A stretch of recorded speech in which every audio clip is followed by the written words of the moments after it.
but he was a visionary that took it to where it is. And I think the same could be said for Ray Kroc, as the story is about for McDonald's. McDonald's for 5 years, just shy of 5 years. And there's still this rudimentary step 1, do this, step 2, do that, step 3, do this, step 4, finish and send it off.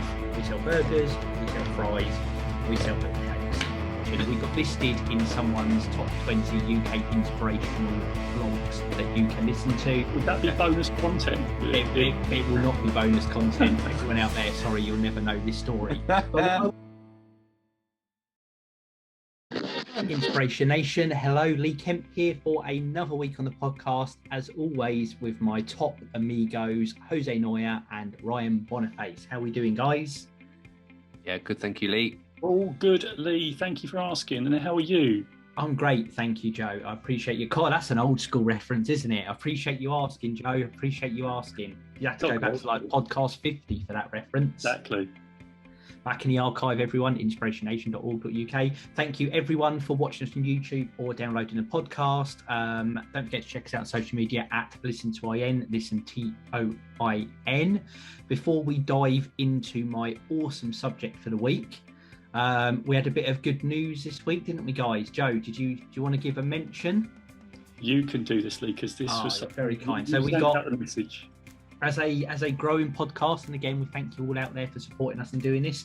We got our first mention. Shout out to, I say our first mention. We got listed in someone's top 20 UK inspirational blogs that you can listen to. Shout out to @_feedspot for listeners this week, giving a bit of publicity to us. We massively appreciate it. We're doing a bit of promoting for that across our social medias. I should have got an air horn or something, like some sort of celebration in the background. For those who aren't watching and are only listening, Joe was just throwing his hands in the air like he just didn't care. Oh, I love that, Lee. It's good.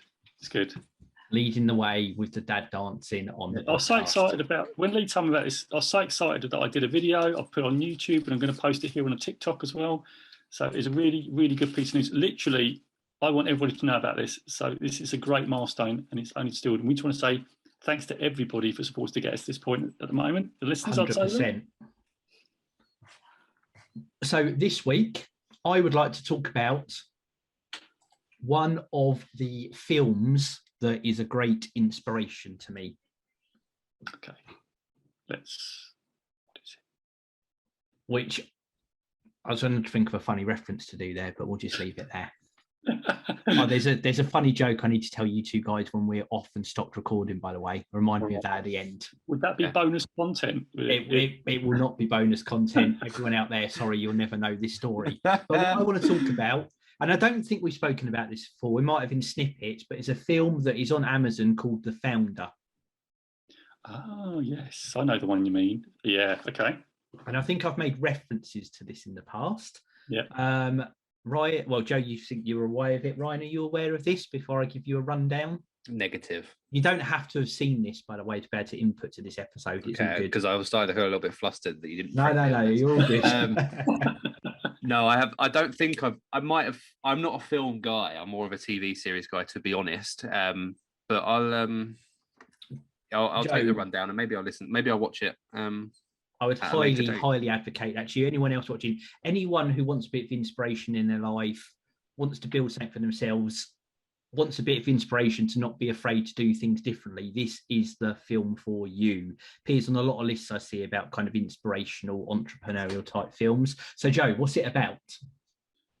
So that's good. Thanks, Lee. I mean, what if I didn't remember? So it's about the... well, you could say I don't remember, and I could take the reins like I normally have to do for the show. So it's about a guy called Ray Kroc and the story. Oh, I do know this. And how it was built. I know this film. How it came about. Yeah, really, really cool. It's really cool. Well noticed, well remembered on the Ray Kroc name specifically as well, Joe. I like that. Thank you, Lee. So there's a few. I found this to be a hugely motivational film for me.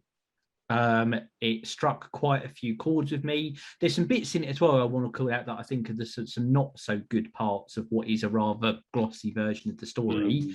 But to kind of talk it through, and some of the bits I want to talk out. So exactly that. It's a story of Ray Kroc, who's the guy who or we'll say started McDonald's in the way that Steve Jobs started Apple computers and invented home computers. And I use him as my reference point because Steve Jobs was neither the first person to create a home computer unit, nor did he create the computer unit, but he was a visionary that took it to where it is. And I think the same could be said for Ray Kroc, as the story is about for McDonald's.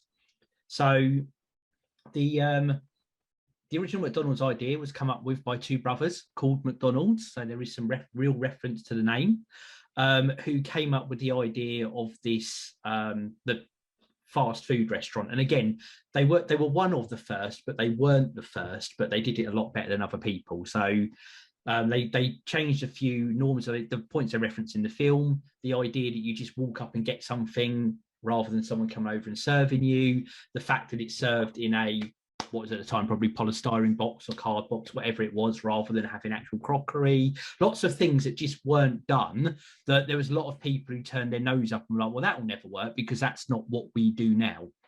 But they persevered with it. There's a great scene in there of them in a playground where they map out their kitchen in chalk and they actually go through all the movements to get it down, because their business model, the thing that made them different, is being really, really effective. So running a very cheap model, as in everything's quite linear, there's a minimal room for wastage, you've got quite tight controls on everything, and everything comes out rather uniform. As we know now, you go to McDonald's, you see that lovely picture of the big padded burger, it comes out, it's very squashed, a bit's hanging off, but at least they're all squashed and hanging off. Glad you said that.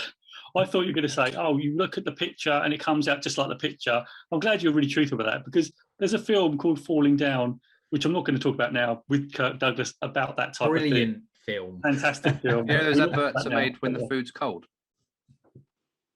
Those adverts are made when the food is cold to be able to hold its shape better. Yeah, there's quite a few good little videos about that, isn't there? How they do those things. But it was this model way of doing it. It was quite an effective way of working things. People could just go up, get their food straight away. There's no waiting around for it. Except we all know how it works. It's fast food. And they were running the McDonald's brothers running a little restaurant.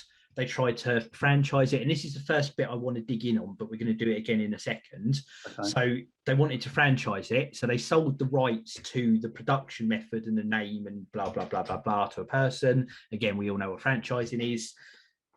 But the people that they got on board weren't very disciplined. They weren't too involved in running their restaurants. They, hired a manager. They all started to go off piste because, as people do, people know better. So they didn't stick to the method. And it's like, oh, but people like fried chicken. I'm used to selling fried chicken. I'll add in fried chicken to the menu as well, and started to overcomplicate and bloat it. And the brothers pulled out the idea of franchising because no one got it, because it was different, and people don't like different. People went back to what they knew very, very quickly because they knew better. They met this guy, Ray Kroc, Joe referenced, who was it like a ice cream maker or something salesman, some sort of kitchen utensil salesperson. Yeah. And he really saw the potential in it and franchising it, and basically offered to manage the franchising of the restaurants for them. So they drew up a contract, blah, blah, blah, blah, blah. And he went out and started franchising the restaurant using his sales patter, and ran into that exact same problem. And there's a great scene in the film where someone goes up to McDonald's and they're at the window, as it is, and it's just covered with all these extra stickers for fried chicken and battered sausages and ribs and wings and what. And it's, they go in and the kitchen's chaos. It's not organised. It's not uniform. There's stuff all over the place. And it's just not doing what the vision was of McDonald's should be doing. The queues are massively long because they've got all these different cooking methods and everything else. And that's the first bit to pause on the film chronology. You don't want to talk on, because I think that's something that happens a lot. And I think the driver behind it is that resistance to change. So they've got something that feels fundamentally different. We're only going to sell this, this, and this. Obviously, over time, McDonald's menu has now expanded, but at the time it was these are the things we sell. We sell burgers, we sell fries, we sell milkshakes. This is the price, this is the units, this is the number we can turn over on the time, this is the money you'll make. And of course, people were uncomfortable. Once they actually got their hands on it, they were uncomfortable because it's different. And I'm used to running things where I sell this and this and this and this and this. I give people more choice. Of course, people will come to me. And they all started going off in their own directions, even though they'd gone into it and they'd signed their agreement and blah, blah, and everything else. They all went off in these crazy different directions by themselves. And it's one thing that always sticks with me that I think you have to be very, very aware of, is when you're doing something different, it's very easy for you yourself to become uncomfortable with it and kind of maybe reel yourself back in, not take that final step, whatever it is, go back to that comfort zone. And then it's even easier for other people to make that decision for you to go back to your comfort zone. And I think that's something I know I've faced when I try and do. I found when I try and pitch doing something different, I'll come up with an idea, I'll try and refine it through, I'll pitch it, I'll get good initial buy-in to doing it different because it's exciting, it's different, and these are the results you'll get. And no matter how strong that agreement is, no matter how strong everyone is in the idea, no matter how much support there is for it, very early on, two things will happen. One is people will want to start to steer back to whatever the norm is, and you'll start to get a lot of pressure for that. Even before there's any results, there's that fear it's not going to happen. It's let's go straight back to the comfort zone.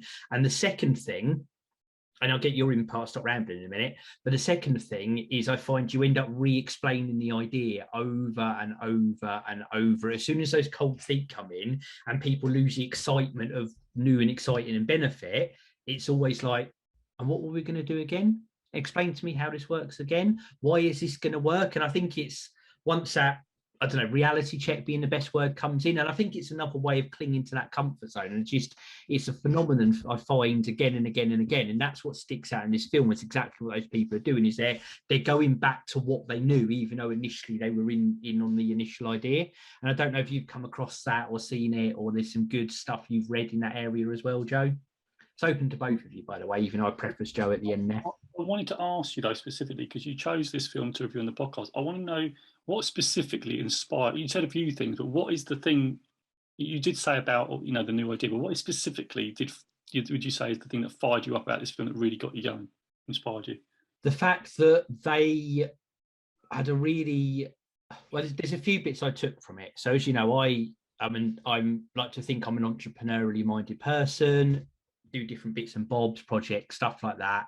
I like to think that wherever I've got the remit to do it, I try and kind of throw tradition out the window and try and do things in almost look at the blank sheet and do things in a different way. And I think the bit that initially hooked me on this was this idea of so many people saying, well, that's not how we do things.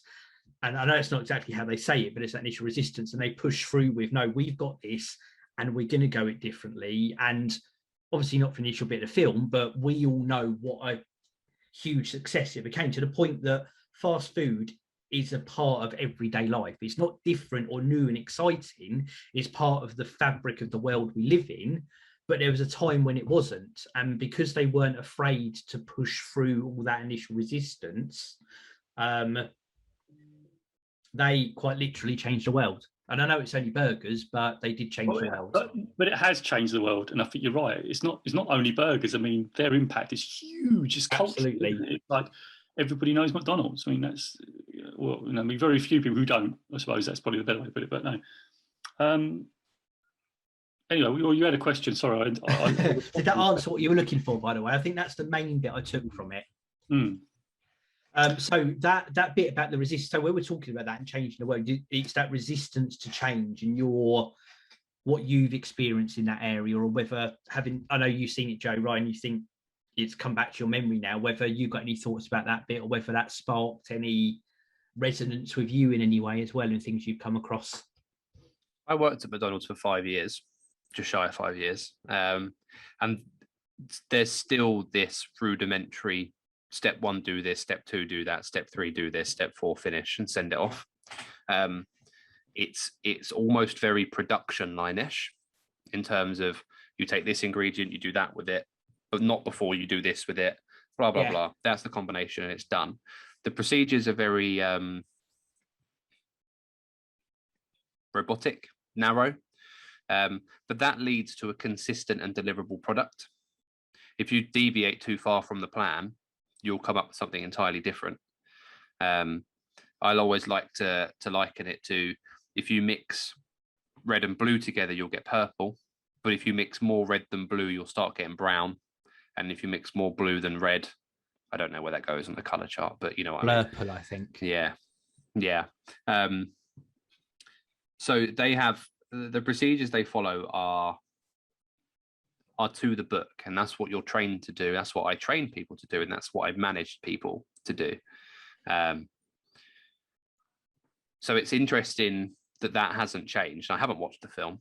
I'm aware of who Ray Kroc is. I'm aware of that story because I had to study it in my management training. I had to know all the story and stuff and how they all worked for whatever reason. When I became a manager, I assume it was because of the buy-in and understanding where these things came from. But things didn't change. For 5 years, we did things the same pretty much every day. There were some days that were more successful than others. There are other days that weren't as successful. But the fact that there wasn't much change in the technical side of the job, in the way that you did things, meant that you could control so much more, and there wasn't any ambiguity as to how something was done or what the best way to approach something was. Not really. If there's a big spin on the floor, do I scrape it to a pile down the drain, or do I mop it? You have that kind of ambiguity, of course, but in the way that you make the food and serve the food and greet customers and stuff, that's so regimented that it can never really go wrong unless somebody operationally wise made it go wrong. So narrowing down your root causes of potential issues made the job so much easier. And yeah, I like how that's always been the case, because that's very much, if you worked in a kitchen at McDonald's, you would know what these guys are talking about for sure. When you get a break in your schedule between the Marvel films you're watching and TV shows, I would, especially with your point of reference, I would recommend giving it a watch, because I think because they illustrate brilliantly. I'm not saying that that's a great place, every workplace, and how things should be regimented, but it definitely works with the McDonald's model, and seeing how they initially came up with that, and then it's almost the resistance to that, exactly what you described there, is the thing people almost immediately dropped, even though that's what made it different. That was the USP of the franchise, and people almost immediately dropped it because it was different. And we'll get to persevere in a bit, but that's what comes out to me, and I see it in all sorts of forms where there's just, it's almost because it's different, almost becomes a reason not to do it sometimes. Yeah. Joe? I'd go with that. Yeah. I was just saying, because you talk about regimented, it's funny you saying it's weird. This is how I thought about serendipity, right? I think I've got that meaning right. I was watching McDonald's, the story of McDonald's, but like the TV program that says, how it was built and how it was like expanded throughout the world. And it talked about what you talked about earlier about, how it's changed its menu and things like that. Because when McDonald's came along, of course, they got their burgers down, but they were the only really sort of big branded burger. And it's amazing to say when Ryan's saying it was very regimented, it's very efficient, it works, you get your food, it's done, you get your food, and it's very quick. I mean, I've been to McDonald's, I don't know what it's like to work at McDonald's, I've never done it, but what Ryan says, change food, because when I go in a drive-through, I get my food, I'm pretty much happy with it, unless they muck up the order, which is really annoying. There was a particular branch that kept mucking up the order, but it did get solved. But what I want to talk about is despite that, they've gone on for, I don't know how many years they've been going, but now there are new people on the market, like your Five Guys and people like that, challenging that model, but using a similar model, and like Gourmet Kitchen Burger and stuff like that are trying to grab some of the McDonald's market share. And the guy on the program was saying, McDonald's is going to have to adapt to that. And I'm wondering, for me, like, one, what Lee was talking about, resistance, will there be a point where McDonald's, will they suffer from that? In the program, they said McDonald's is so huge and they're always looking for improvements, but I don't know how it fits with you, Ryan, but they always are looking to see what's next for that brand and what they'll be doing.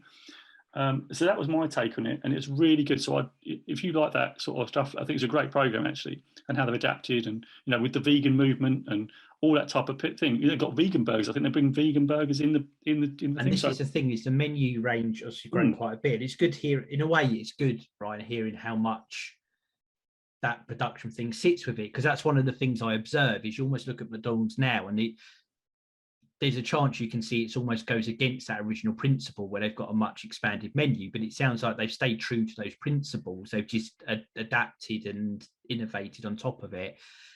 And they did as well before pre-COVID. They started, I don't know if you remember, but they started doing table service, which doesn't appear to have come back since we're post-COVID, but they were trying things like order, you'd order and you'd sit down and someone would bring it over to your table, and things that kind of, again, keep with what they were doing and keep it quite ordered and structured, but again, are trying to move themselves along, given that there are competitors in the marketplace. The app is awesome. I mean, the app is amazing. Like, the app is great. You can, they have, but you can tell from what you said about the efficiency. Everything is planned. Everything is like at maximum efficiency. You order your food, and it's going to be, where do you want it? At your bay, at your take, and it's there. It's incredible. So yeah, I'll definitely think about that. But sort of going back to your point, Leon, perseverance and inspiration. Talk to me about. You said you would talk about perseverance and stuff like that, because you're right. When you produce, you get a new idea, it's exciting, and then it gets to a point where you have to persevere with that idea, even though people might resist it, right?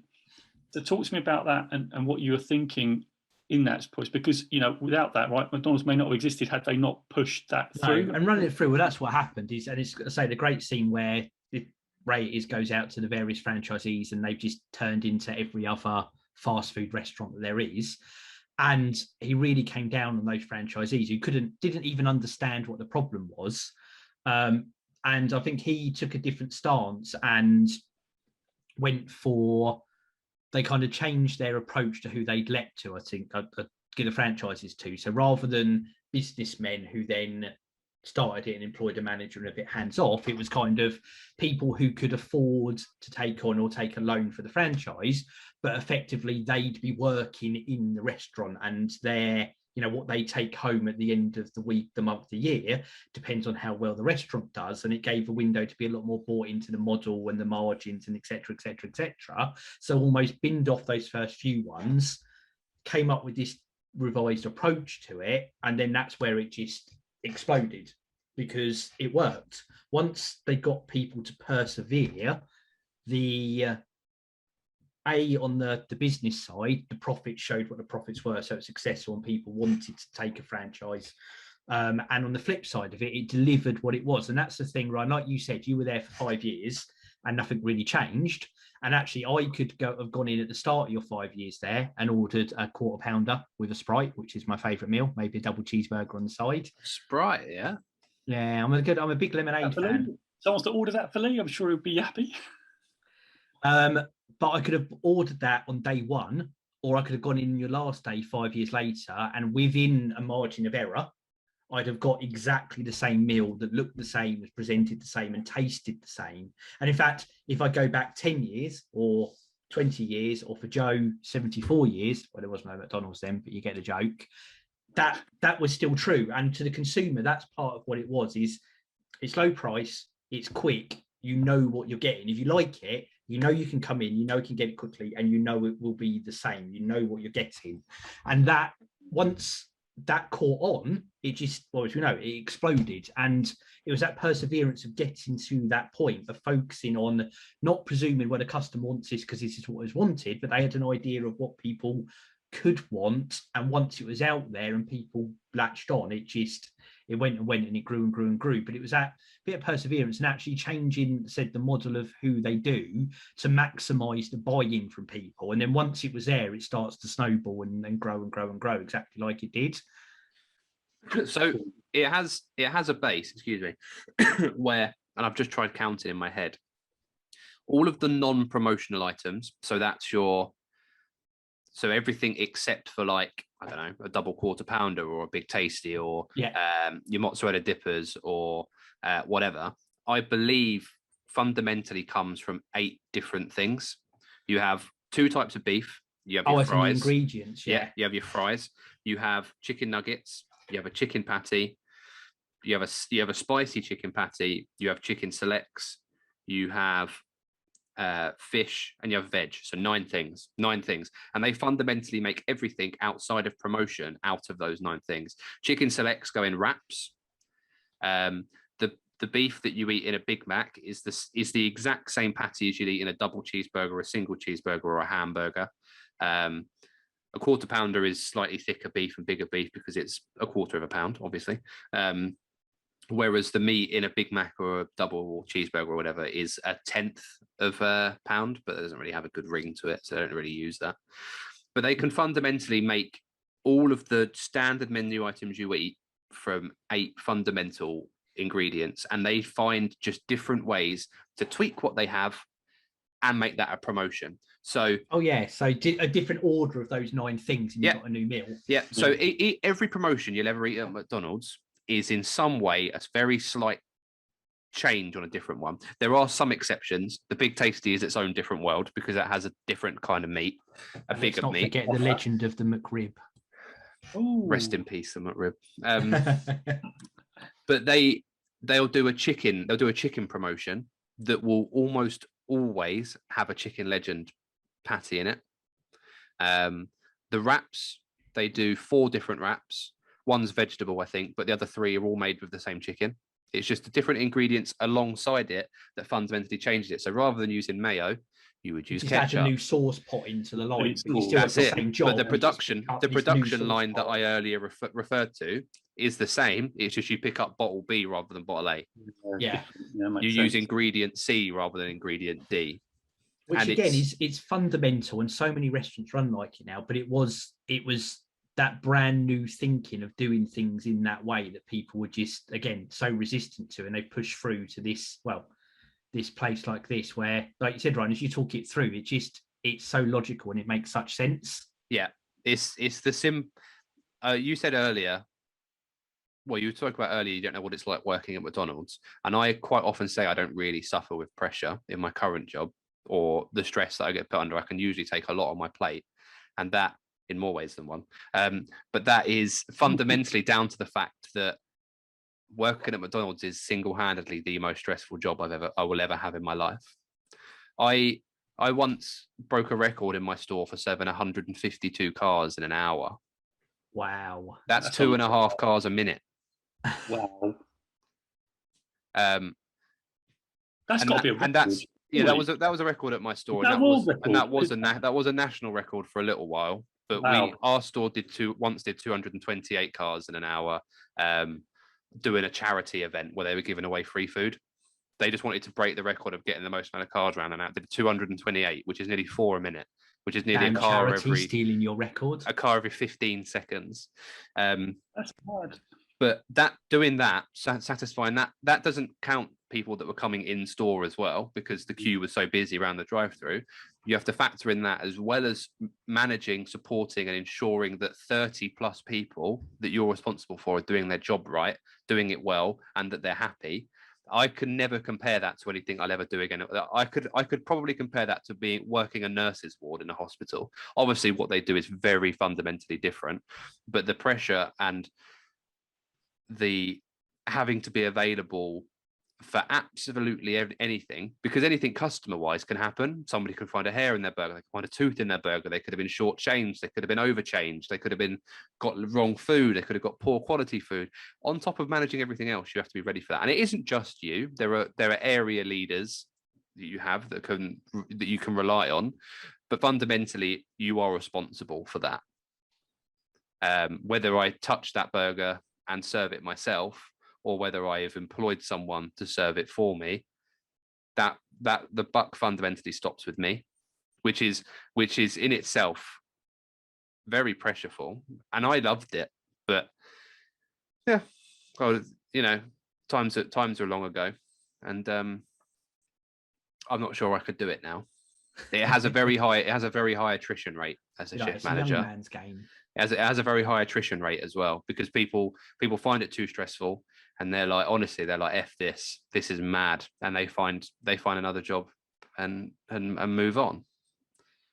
It's I wouldn't take back what it's taught me, though. There's a lesson there, isn't there, about something being hard, but actually, it's giving you a lot of resilience a lot of stamina. At the time, you think, Jesus Christ, I'm getting battered. You don't think about the resilience it's given. You think we're getting absolutely smashed. Yeah. And obviously, what the business does management-wise is it will provide a resource of people based on a projection of sales that is based on what you did last year, plus or minus 5-10% on sales. So the business manager of the store will look at local events, look at what's happened last year on this date. Were England playing football? Because most McDonald's are more busy at half-time and full-time of an England game. Were the Olympics on? Was it the X Factor final? Whatever. All these different events would change how they projected and therefore provided people to your shift. But that doesn't mean that random times are not busier. And there are times where you can have 4 people, one on the drive-through, one at the front, one in the kitchen, and you can have 50 people waiting to be served. And you're just like, sweet, be with you when it's with you, because there's nothing you can do. But you can't odds that. And that's where it becomes unpredictable. As I said earlier, in that operational sense, it can become unpredictable. But in the technical sense, that process and procedure never changes. Yeah. I say that's the key. That's the bit they put in, and that's the bit they had to push through with people, which I say is just bread and butter now. Yeah. And it's how, places are copied and replicated and mimicked and even improved on. That's one of my big takeaways from the film. The second bit is the not so good bit of it, which is more down to the people and their actions than it is the purity of the initial idea, which probably actually, as we're pushing on, might form the basis of a whole separate episode. But again, and I make my comparison between Ray Kroc and his actions and Steve Jobs and Apple and some of the questions raised around there. And I don't think I could do it justice in the 5 minutes we've got left. So I'm going to put a pin in that, and that's going to be Lee episode part 2. Maybe I'll steal it. Snazzy title, but maybe I'll watch it and we'll do it next week. I'll give you some notes if you want, but it will be. It's on I suppose the price of success or something like that. And there's another spin-off of this. This really got me thinking when I started thinking about this, where a whole separate one again, Teach for People in the Future, but I just want to talk about innovation. And it got me thinking with this, how it's gone from those few burgers to, which would have been four ingredients maybe, to the 8 or 9 now that Ryan said, that they haven't reinvented the wheel, but they've just innovated and innovated and innovated in slow little bits. And there's a few examples I've got where I do want a bit of a deep dive around innovation. So lots of Lee brain content coming over the next couple of months, I suppose. Yeah. Looking forward to that. Yeah, innovation's your thing, Lee, isn't it? Oh, yeah. And that's what this really is about. That's, for me, again, they didn't, on the idea bit, and we stick with that, they weren't the first to do it, but they were the best to do it.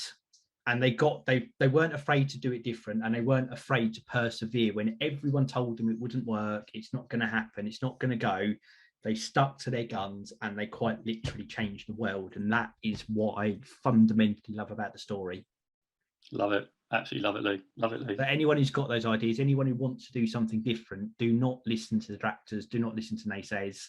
I've gone through it myself with things where it's you get a lot of those questions. I gave some of the examples, not the specific examples, but the behaviours earlier, and you've got to get your head down and you've got to push through it. You've got to believe in yourself. It won't always work, and just because you failed doesn't mean you don't try again. It doesn't mean it won't work the next time, and that's part of what this film and that thinking and everything in terms of inspiration. That's what it gives to me. I loved it. That's a massive takeaway, actually, by the way. That is my takeaway. I love it. Okay, so Ryan, what's your takeaway then? Not that you're having a takeaway later, but we'll have a takeaway. My takeaway from this is that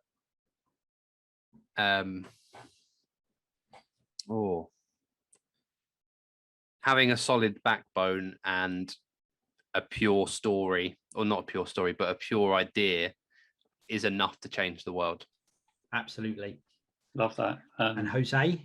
And mine is, I think I'm just going to go with you, Lee, about, it's the comfort zone thing, isn't it? It's the trying something new and then wanting to go back, don't go back.